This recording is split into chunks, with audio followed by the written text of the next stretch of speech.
Hello, everyone. A sign in a sign in a supermarket in Japan had words both in Japanese and Korean, and of course, those words were accurate.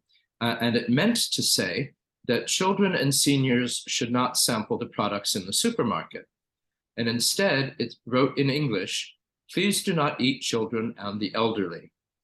Very good advice, especially if you're shopping. So today's guest is Zach Pearson. Zach is a founder and chief project manager of Borderless Business Solutions. He has been elected the president of the International Trade Association of Greater Chicago and has launched products into the US and a variety of global markets. Zach has built companies from conception to commercialization and revitalized entire sales and marketing departments. He does this via a strong emotional quotient, a passion for developing high-performance teams, and the integration of systems, software, and people, all driven by a clarity of vision and relentless implementation. This background allows Zach to work shoulder to shoulder with everyone from admin staff to process engineers to presidents and CEOs. His career spans the private and public sectors, including consulting and entrepreneurship. He has held numerous leadership roles, ranging from Director of Global Business Operations to Director of International Sales to General Manager North America. And he currently lives in Chicago and enjoys giving back to the community by mentoring young professionals and donating time to startups and small businesses. Welcome, Zach. Delighted you can join us today. Thank you. So let's start by you're giving us some examples of some products that you've launched into the US and others that you've taken to other countries. Sure. The most recent long-term project was an Australian company that made a weld cleaning product called TIG Brush. And it's made to function in the metal fabrication space. And it's a fantastic product. And they had great success at the beginning selling it into the States, and then so much so that it made sense to set up a US office. And for about 2 years, I helped them get over the hump of it's a US subsidiary hump where you launch, and then it takes a long time to localize your marketing strategy, localize your content, localize your people, and hire the right people, and then find a way to effectively manage those people in a way where they understand your product and then are able to sell it into the US market. And so we started in actually it was during COVID. That was a huge shock to the company. So everything went remote and things were really rough for quite a while. But we managed to turn everything around. We hired a bunch of new people, and they went from almost shutting the doors to maxing out manufacturing. Literally, they couldn't make enough products to sell. Wow. And where the US market is now their biggest market and growing still. So it was awesome. It was super difficult, but that's how it is. You know, it's very startup-y, it's very bumpy, it's very uncomfortable. But you get over it and you get through it. And once people see and taste success and get it right, then people know what that is, and then they just keep on doing it, which was fun. Are you allowed to say the name of the company? Well, TIG Brush. Yeah, absolutely. I'm sorry. And how do you spell it, please? TIG Brush is the name of the brand. TIGBRUSH. TIG Brush. Yeah. And so I was their general manager North America for about 2 years or so. Right. And so interim essentially came in to get everything set up, and that was it. Yeah, you did say the name of the company in the very beginning, but I couldn't understand it. So I'm glad you spelled it out. Thank you. Yeah. And what about products that you've taken into other countries? This was an Australian product brought here, but what about the reverse direction? Sure. I can talk about, say, for example, let's see, probably early in my career. So I started my international career on the corporate side with a company called Bisco Dental Products. And so it's a medical device, a class 2 medical device. And so it's adhesives, composites. And my job at the time was to manage their European subsidiaries from the UK to Kazakhstan. So there were existing products, the Auerbach 2 product, which has to do with dental adhesion. and adhesives. And then they launched a bunch of new products into across the world. And so I was responsible for the European market. And not only did I deal with everything as far as all the logistics of taking the orders, processing them, and shipping them, but also working with all the distributors on their marketing strategies, content, all that kind of stuff, and trade shows and everything else that goes along with selling a product into a foreign space. And with this, it's Bisco, BISCO, is that correct? BISCO, correct. What kind of strategies did you use? Because certainly marketing to the UK is very different than marketing to Kazakhstan. So what kind of issues did you encounter? What kind of differences did you find? And what similarities did you find? Well, in Europe, it all comes down to partners. And in my experience, whether you're selling into a foreign market anywhere in the world, or you're helping somebody sell their product here in the United States, you have to have local support and people who understand their market extremely well. And that involved becoming very closely connected to the distributor reps, their marketing departments, the leadership in the company, and taking a lot of time to train, to work with them on various kinds of campaigns, email campaigns, and or trade show support, that kind of thing. Whatever they needed to do to understand the product the best, so they could then also translate the product and the value proposition correctly, and then sell it into the market. And so I kind of checked to make sure that everything was working well. And when we came across problems, and those connections allowed me to just call them up on the phone, send a couple emails, and we just fixed things as we went, and it worked out really well. Did you do focus groups or the kinds of market research one would do in this country as you launched abroad?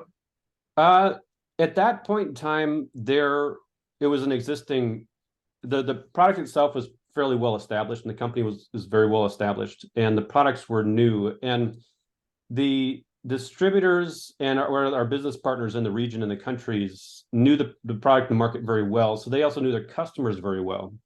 So they helped us. We had our base marketing collateral, which went through the value, the features and benefits. And then they took the time to figure out how to translate that in a way that would resonate with their customers. And so that was kind of a dance in that regard. But really, it was giving them what they needed to create the message that they needed within reason. It had to be correct. And that was part of what my job was, to make sure that it was still getting the point across correctly and not incorrectly. And, it took a little time, but it was very effective. And when you say translate, do you mean actually translate from one language to another, or do you mean cultural adaptation, or both? It's always both. Yeah, because translating one thing, but it's also, even when we're trying to limit our use of slang and euphemisms and things of that nature in English, so that when you then give it to a foreign market, that it won't get mistranslated. So you keep it as simple as possible. But sometimes those euphemisms are just come out so naturally, or they're just so ingrained in the base language that you have to work with them. So a lot of times they'll look at the marketing piece and they'll come back and say, well, what does this mean? What are you trying to say? Right. And it's always an education, because I thought that was clear, but nope, it's not. And we make those assumptions all the time. And so then you have to explain what you feel are the silliest things, but to them, it's incredibly important, because they just don't see things from our perspective. And that's kind of fun. You get the funniest questions, and you just clarify that kind of thing, and they get it right, and they can go out and sell the product, and it works well. Good. Yeah, that's very true. Going back to the beginning, basically, what are some major misconceptions that foreign executives have about the American market when they want to launch companies here? Perhaps in reverse, misconceptions that Americans have launching products abroad? That they have the best product on the planet, and all they have to do is copy and paste and hit the go button, and everybody's going to throw money at them. That's what. And the bigger companies actually have a bigger issue with it, because with bigger companies come bigger egos typically. And they're just used to just if they're a big, strong European company or wherever they are in the world, or a Southeast Asian company, they're used to just being the big animal in the room. The Right. United States, Americans don't care. If they know the brand a little bit, the Americans, especially in the last couple of years, have become much more standoffish to foreign brands. And to overcome that, you have to really double down on the commitment to the market, the commitment to the localization of the messaging, localization of. I apologize. Could you go back for a moment? Sure. Americans are standoffish about what? About foreign brands. Foreign brands. Foreign brands. Yeah. And because for a number of different reasons, because America, unfortunately, however you want to look at it, it's just kind of the way things are a little bit, especially when you get into certain markets. And you have to spend a lot of time with the Australian company. That was one of the biggest things one of the biggest breakthroughs was when we got a really good US localized team, really good US localized marketing materials, strategies, outreach campaigns, and everything started to feel exactly the way that the US customers and our US distributing partners needed to have the content and the product. And the company had been there for about 3 years at that point in time. So they were like, okay, you're sticking around, so we'll take you seriously now. So there's definitely, people are waiting and seeing this, if you're going to be able to stick it out. And so it's a combination of a lot of things. But once you get past that hump and people understand and can see that you are genuinely committing to the market on many different levels, then people open up, and then it doesn't matter quite so much where your product comes from, because after about 3 years and doing things correctly for about 3 years, okay, now you're a local just like everything else, and now we can do more business more quickly, and it just kind of goes up from there. Very interesting. Yeah. Were there any misconceptions about one, for example, foreign companies come here and they're surprised that it's not just one country, it's 51 states and territories, well, states with DC. And, there are local regulations sometimes, or local issues of what you can and cannot do. There are regional issues about certain holidays and about hiring practices and legal practices and accounting and all of that. Do you find that this has become an issue, or are more people now aware of these differences or these challenges in the United States? They think they do. One of my clients, or I've had a number of clients, so I speak German. I lived in Germany for a couple of years, so I've worked there, went to school there, and so I've been pendaling back and forth for a couple decades now. And so I've had a number of clients over the years. I have a current German client now, and typically you see this with the Scandinavians too, and just a lot of these companies where they've spent the time to really understand English. They've traveled the United States, they've been to LA, they love Chicago, they've been all over, and they're really excited about the States just because it's something new and different and interesting, and their understanding of a lot of things is really quite extensive. But as extensive as they think it is, it's still very superficial. And because especially once you get down south, as a northerner, as a local US northerner going down south, you're treated like a foreigner. And it's a very distinct. I treat the South like it's its own country coming from Chicago, and that's just what you have to do. You got to hire locals. You got to figure out the local customs and make sure not to step on certain toes that are only down in the South and that kind of stuff. And West Coast is the same way. Work ethics are different. East Coast is go, go, go, New York style, they'll run you right over, the kind of thing. It's kind of fun if you're up for that kind of thing, but you just have to understand how those cultures work. And to be successful, rather for any company in the United States to be successful in the United States market, you have to hyper localize or regionalize your marketing approach, and that's where you see the most effective way forward. And when foreign companies figure that out, things tend to work a little bit better. They try to eat the whole elephant all at once. That never works out very well. And then they have to turn around and pivot a little bit. Okay, we're going to focus on the Midwest and really get that going. And then once you figure that out, okay, now we're going to do the South. We'll start with Texas, that kind of thing. And just piece by piece is that's because everywhere else, well, most other places in the world that outside of, like China is countries are small. We're just going to go into a country. It's only can be so big, but this place is massive, just so big. And everybody's here. All companies are here trying to compete for this market, especially right now, because the global economy, we are in a very much a recession internationally, but the United States is still doing okay relatively. I mean, yeah, it's a little bit sluggish right now, but relatively speaking, this place is still humming along. And if you've got money to invest, you're coming here. And everybody's coming here. So you have to not only know your product and localize your product, but you got to compete with everybody else's here too. So you got to be extra good. And so it takes a while for people to get over that hump.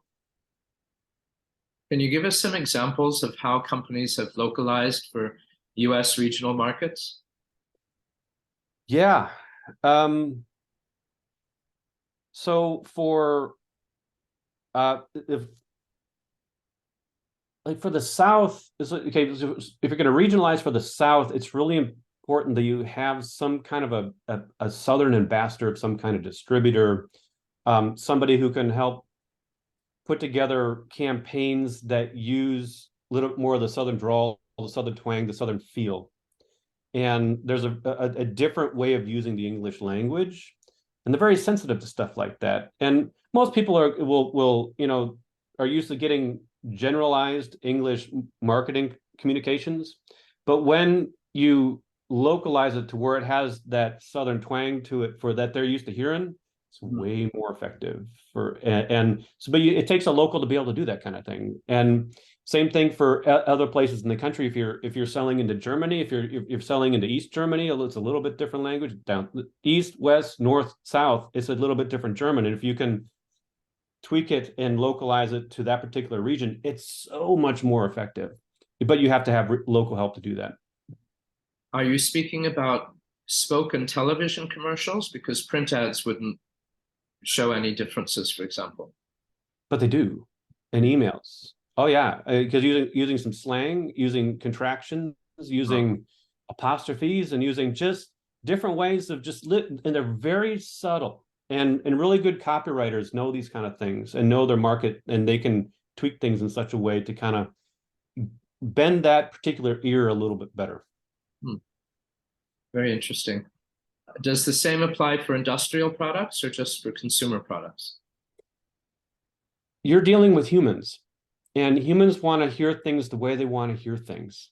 Right. People speak in a certain way. So when you're talking, for example, with engineers, there's a very specific way that you talk with engineers and present information, features, and benefits to engineers. And it's totally different than if you're dealing with a more with a more mainstream product that's less technical. Then you can have a different approach, but you just have to know who you're talking to adjust your language in your approach. When you've taken products abroad, and you mentioned Germany I know has a lot of regionalisms in the way this language is spoken and the outlooks of people and so forth, the expectations. When you've taken products into other countries, how have you tweaked it accordingly? Because some countries, as you say, they're small, and one assumes that, well, Belgium is a good example, but that's obviously three markets. The Dutch speaking, French speaking, and Brussels. But another country like Italy, for example, which is a large country and it has regions, but is it that are the differences that dramatic in Italy, for example, or if you take something to the Middle East? Yeah, it depends on how if you have, for example, if you have a distributor partner, if you have staff who come from certain regions, and you're able to say if you want to doing a campaign in southern Italy or Sicily, you'll use a slightly different Italian than you would up north, for example, just like you're talking about. But you'll have to have either local people, local distributors in those regions that understand those nuances, or you work with translation companies or marketing companies that specialize in that kind of stuff locally to help you kind of split that hair a little bit. Mm. But it also really depends on the product, because if it's a very technical product, because I've done a lot with medical devices, I've done a lot with metal fabrication and manufacturing supportive industrial products. And a lot of times they're just looking for the nitty gritty, the features and benefits, what it can do for me, and that kind of thing. So you really have to know who you're talking to and what the market is. So it'll adapt, it'll change. So of course the omnipresent answer is it depends, because it does. Yes, totally. Have you been involved in situations, especially with consumer products, where you'd have to change the packaging or the color or the pricing or the size, something like that, to meet the local expectations? I haven't personally, but packaging is, well, okay, especially when you're getting into Europe, they're really finicky about the packaging. In the United States, we like to put packaging around everything. Most of it's a box. We like to have a lot of things to throw away. We get take a piece like this big out, and you're using your pen, but like the box is 10 miles wide and it all goes in the garbage. But Europe, you can't do that. And so many companies, I know of many companies where they've had to adjust their packaging for the US market and to make it much more eco-friendly and green. And For the US market. you just have to, what? Eco-friendly and green for the US market. For the European market, typically. European market, yes. Yeah. And you see that stuff here. We're starting to see that kind of make its way over here a little bit. People are more and more conscious of that, and are demanding, less packaging friendly products for sure. But in Europe, it's much more extreme, in its own way. You have to adapt. And have you done marketing or product introductions into the Middle East or in Asia, for example, where again the colors, the images, the wording perhaps are all have to be adjusted? Right. In the Middle East, work with a company that sold is called New Medical, and they is sort of a scar treatment and management product for surgery. It's primarily plastic surgery, that kind of thing. And so the owner of the company was actually from the Middle East, and so he understood a lot of these kind of things. And so therefore we had really good inside understanding of that market. So a lot of our, well, I mean, the biggest thing is for example, when for the Middle Eastern marketing material going into Saudi Arabia, for example, we had to be very sensitive to wording and images of especially women. And that all had to be shifted and changed for that specific market. And we had two different kinds of marketing collateral for the rest of the world and then the Middle East. Very interesting. I can relate to something from the translation field, which is my specialty. It was an interior design firm based in Rhode Island, and they were doing a project both in Latin America and in the Middle East. And a lot of it was a beautiful portfolio of their, just their projects. They were designing hotel interiors, like the reception areas, the atriums, and so forth. And they had some wording in English about we create spaces that evoke a sense of sort of peace and serenity, something like that. And when they did it for the Middle East, we had to change the wording because in Arabic, only technically for strict Muslims, only God can create, people can't create. So we had to change the wording from we create to we design spaces or something like that. I assume exactly. You encountered similar situations. Yeah. A separate question, since you're now president of the Chicago International Trade Association, what advantages do you promote about the Chicago region? It's a centrally located place, especially when it comes to logistics and warehousing. It's very convenient, especially because you got O'Hare, you've got rail, really good rail, and you even have access to a river transportation. So you can set up your central warehouse here and ship all over the country. And you can also do a lot of support since it's central time zone. You can talk to East Coast, West Coast, and everywhere else. And it's just easier to manage that kind of thing. And it's it's a big city. You've got a really good access to talent, which is wonderful, by the way, because when I was working with TIGBrush and I was hiring people to build out that team, it was really nice to have access to so many great applicants, so many great professionals to come in and talk to. And that's just the kind of the luxury of living in a multicultural, multilingual metropolis like Chicagoland area. So you just have more options when it comes to human resources. And it's the people that run companies.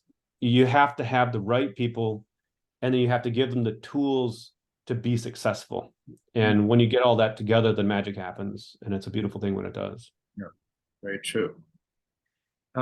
Some of your other expertise is that, well, one of your specialties is that you develop high performance teams, and was wondering what techniques you might use in the US and how those may differ when you work internationally. In the US, there are certain inalienable truths when you're dealing with human beings and you're managing human beings.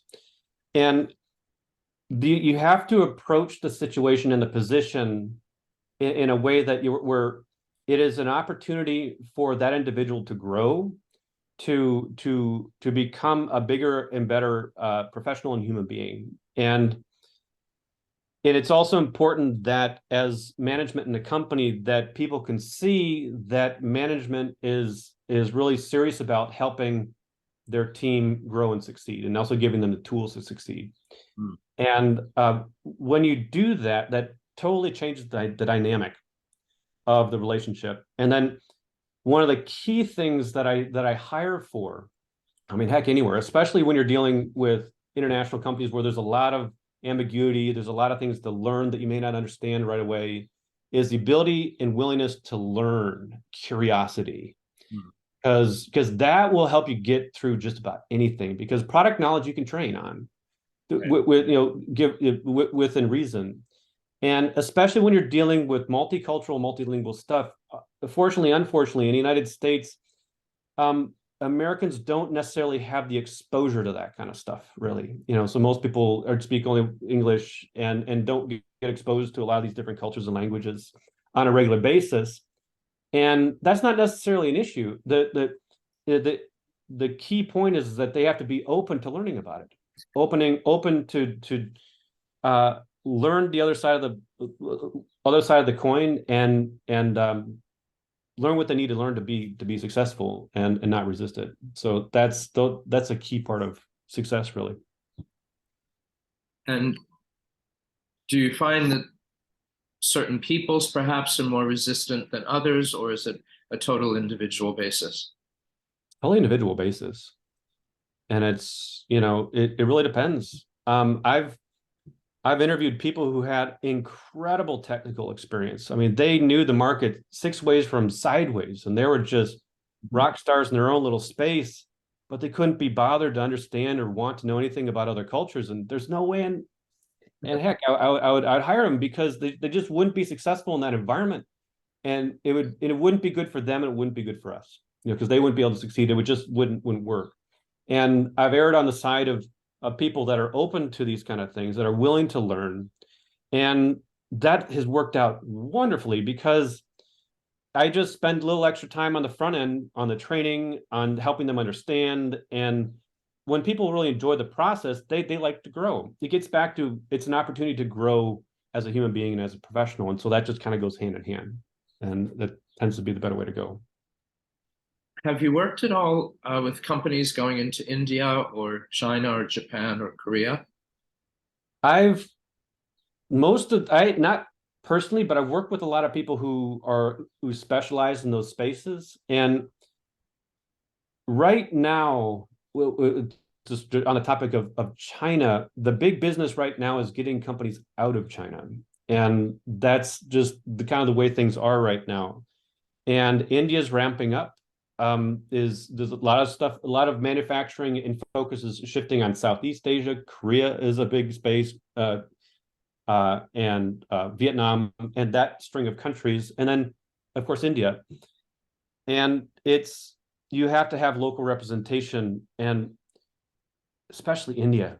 That place is huge, and it's ridiculously complex. I mean, you think the United States is complex? That place is just even more. And so it's even more important that you have somebody that you know and trust to help you navigate that particular ocean, and then piece by piece can help you navigate and be successful in that space. So again, it just comes down to having the right partnerships. On the subject of India and international sales in general, the United States is really what we would call an impersonal business culture, and that you can pick up the phone and do business with anyone, or get an email, or see an ad, and you don't necessarily have to have a relationship with the company or that person. Whereas in other countries, especially India and especially East Asia, relationships are really key. And the key to building relationships is to build trust over the long term. So what do you do when you have no prior contacts in a new country or part of the world? How do you begin to cultivate a relationship? How do you find a distributor or representative whom you know would be beneficial to your product? Well, you have to start off by showing a willingness to understand their culture, their perspective, and either having done a lot of research on your own, but being genuine in your interest in their space, and then taking the time to begin those relationships. In Asian cultures, it's important when you visit an office, you come with a gift, and knowing all of a small gesture, and knowing all those little cultural nuances, and having help with those kind of nuances to show that you're serious about them as a professional, as a human being, but also serious about the market. And taking the time to do that, and then working with partners to find the right distributor partner or a local rep, or set up a subsidiary if that's what the company is planning on doing. It's all a matter of finding the right people to help you do it. And how do you go about finding them if you have no contacts there? Well, usually, so being a member of the International Trade Association, that's been amazing, because usually being part of those groups, and there's ITHEC, and there's a whole number of other ones. Also, local trade organizations. You have U.S. Department of Commerce has some great programs to get out and go to trade shows and that kind of stuff, to kind of get your feet wet and figure out if it's the right place to be. But working through those networks and finding people that have the expertise and the connections. And that's one of the biggest matrix moments for me, which was a bunch of years ago. I was part of a startup company called DentiSmart, and we built it from conception to commercialization, and we ended up selling the company. But before that, I've been working in corporate, where you're the machine. As the employee, you're the machine turning the crank. But when you're building a company and you're building things out, it was this huge mind shift, going from, you don't have to know everything, you have to know the right people. And that's when I really started to lean on my network. That's when I really started to lean on, okay, can you help me find somebody who can help me with this particular issue? And then one thing leads to another, and then you find that individual. And that's how you solve most big problems in life and in business, is networking, really, and just knowing where to go. Yeah, it's very true. And you mentioned the Department of Commerce, which is wonderful. Great support for U.S. companies going abroad, and certainly foreign companies coming here as well. They can make great introductions. Were there any differences in terms of, say, Fortune 500 companies versus medium-sized enterprises, or by industry, in terms of how you took companies either from abroad to here or from here abroad?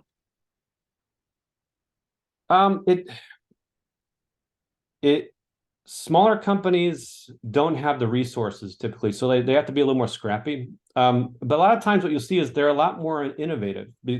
Having fewer resources forces you to be more creative and more focused. So for example, for about 3.5 years, I headed up the International Trade Center at the College of DuPage, and So it was a state and federal and local grant funded organization to help U.S. companies export and build out their export business. And so I put together hundreds of export plans for a number of companies all over Illinois. And usually, but you have to be of a certain size and you have to have a certain amount of time. And that was a lot of the questions that I asked at the beginning is how much time do you have to focus on this, and what's your budget? And based on the budget, you can do a lot with a little, but you won't be able to get very far. But then all it does is just push out your time horizon.